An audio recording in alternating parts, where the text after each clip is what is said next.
During the travel, Enki fell in love with one of the girls and decided to take her as his wife and create a family here on Earth. This was not allowed before. The Anunnaki were not allowed to mate with the humans naturally. This would create a half-blooded Anunnaki human being, a giant among men, a hybrid much different than us. Our DNA was only slightly altered.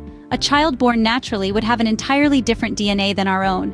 We didn't think much of it then. And I was so honored when I found out it was my eldest granddaughter. She was extremely beautiful. We stopped our travels for a few days and set up camp. The wedding celebration was pure joy. She was so happy. I could see the love for Enki in her eyes. It reminded me of the love I still felt for Lugal. After the wedding, we continued on our journey once again. We traveled for well over a year before reaching our destination.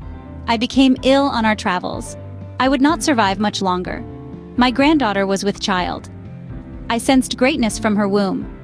This child would lead the way for generations to come. As my life ebbed away, I beheld the beauty of the setting sun over the lands of Atlantis. At least I got to see before I passed. Those were my final thoughts in that beautiful life. But death was not the end. I found myself in the afterlife, recalling my entire life. It all came back to me, the memories from all my prior lives flooded into me. Before I even had time to reflect, I was pulled into a new life, a new era. This rebirth was different. It was painful. I found myself in the distant future, the year 2801. No longer was I a simple human. I was a clone, created for war against reptilians. I was practically an organic machine. The world had evolved drastically. Humans had glowing gray eyes reminiscent of the moon and were embroiled in a cosmic war with reptilians.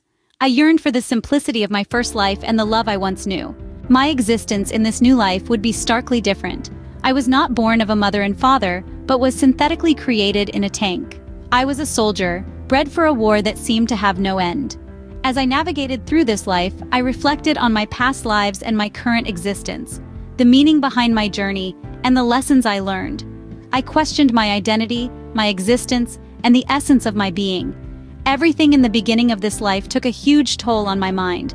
I had to find myself again. I realized that life, death, and rebirth were not just physical changes, but a voyage of the soul.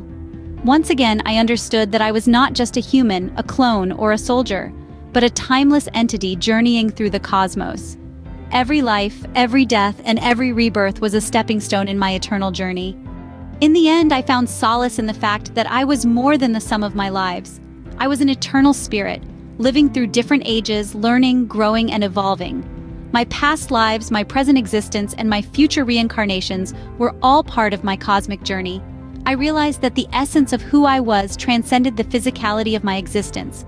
I was not just living or dying, I was evolving, becoming, and being. This was the true essence of life, death, and rebirth. Follow and subscribe